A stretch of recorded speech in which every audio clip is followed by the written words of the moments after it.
drive-in. We tell them that we went to the drive-in. Welcome to the last episode of Season 4, everybody. Sorry it took so long to get here, but here we are. This Island Earth is another Misfit song!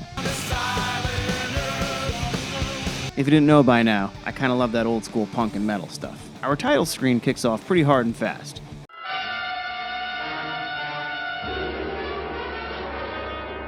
Then we head to an airstrip where we see Dr. Carl Meekum, played by Rex Reason, who's doing a quick GQ for the press before his flight from Washington to LA. During his flight, he loses control of his plane and...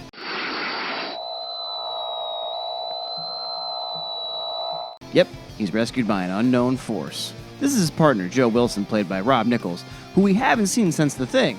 The Air Force has discontinued investigating and evaluating reported flying saucers on the basis that there is no evidence. He just says, what the f*** happened, man? Well, you can put me in the booby hatch, too, because so help me, I saw this ship turn a bright green up there. Booby house, put me in, too. They get back to the lab, and they have a secret letter from someone with something special inside. These 2 power beans, or something like that.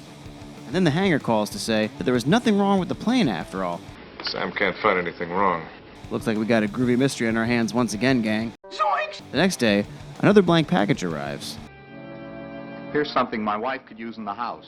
An interocitor incorporating an electron sorter. Although she probably gained 20 pounds, well, it did all the work for her.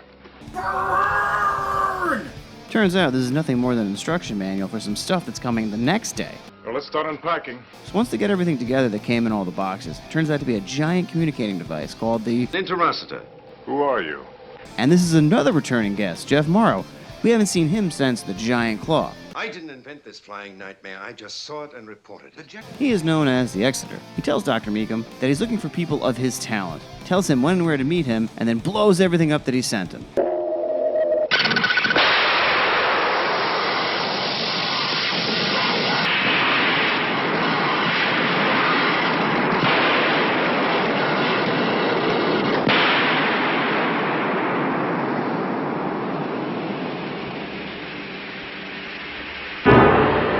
So, all that work for nothing, I guess. Meacham and Wilson head to where the Exeter tells them, and they get picked up by a special airplane. Well, only Meacham gets on.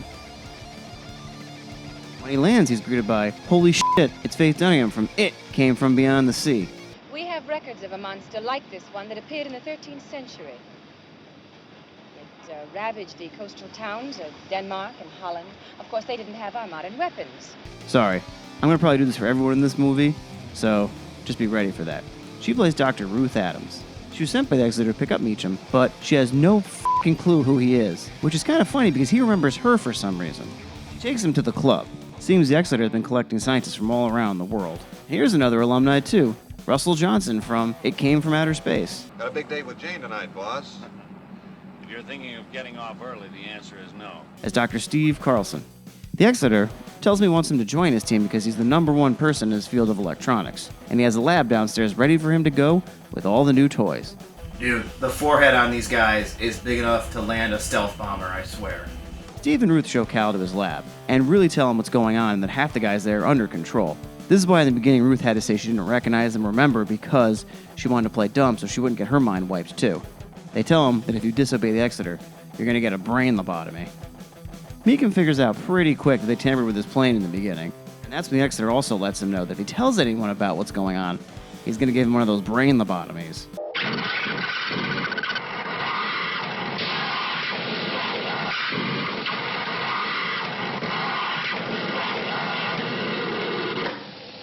Cal, Ruth, and Steve are like, you know what? Fuck this, let's get out here, and they try to escape to the closest airport, but unfortunately get caught.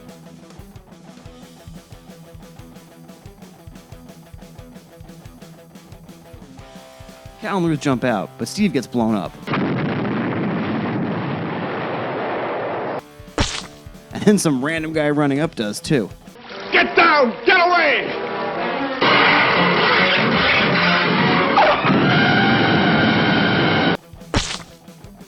Cal and Ruth reach the airport and take off, only to get caught.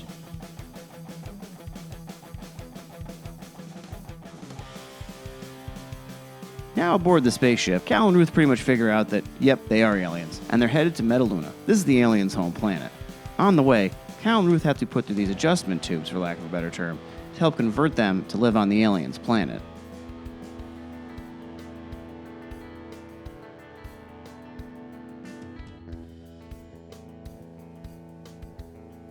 You know, for the time, this movie has really cool color effects. I mean, some of them still stand up today.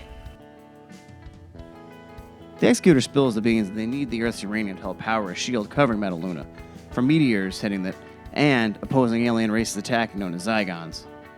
Once they land, Exeter takes them to meet the leader of the planet, called the Monitor, played by Doug Spencer. And yep, that is Ned Scott from The Thing. Just as though you're describing some form of super Karen.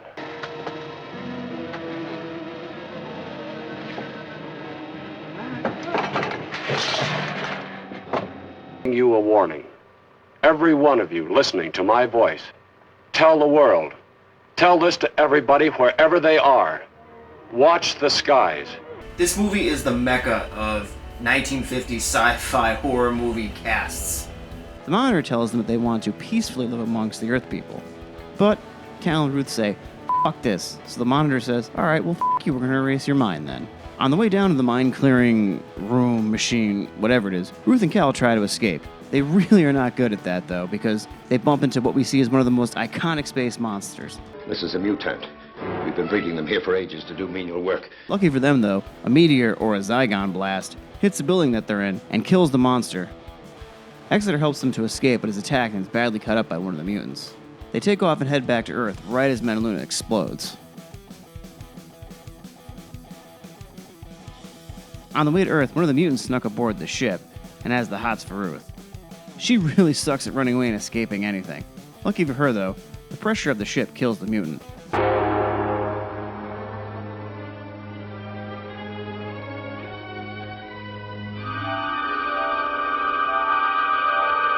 Once back on Earth, Cal and Ruth jump in the plane and the Exeter lets him go. But unfortunately for him, he's got no power and no place to go, so he decides to end it.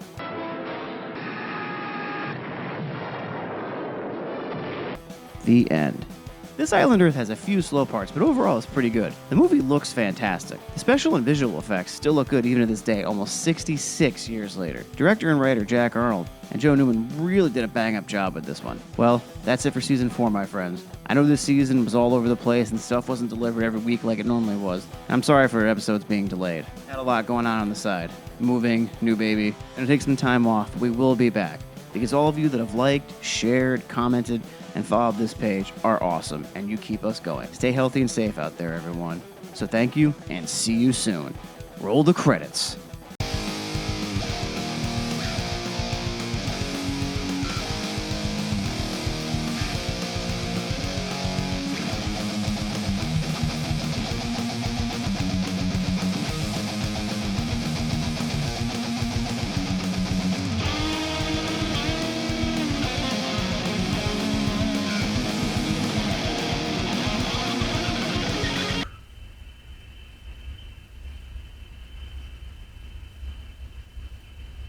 I gotta go find more movies to watch.